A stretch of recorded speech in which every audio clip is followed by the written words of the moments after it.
Sebuah video yang memperlihatkan momen menegangkan seorang ibu terperosok ke dalam septic tank sedalam 3 meter mendadak viral di media sosial.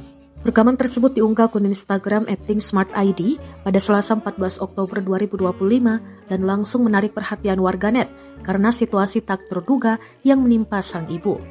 Diketahui insiden ini bermula saat seorang ibu berniat tulus membantu tetangganya memetik kacang. Ia memilih mengambil jalan pintas di bawah pohon bambu tanpa mengetahui bahwa di sisi jalur tersebut terdapat septic tank yang rapuh. Saat melangkah di atasnya, tutup septic tank mendadak ambruk, membuat tubuh sang ibu terperosok hingga separuh ke dalam lubang sedalam 3 meter. Warga sekitar yang mendengar teriakan segera bergegas menolong dan beruntung korban berhasil diselamatkan tanpa mengalami luka serius.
Download Tribun X sekarang, menghadirkan lokal menjadi Indonesia.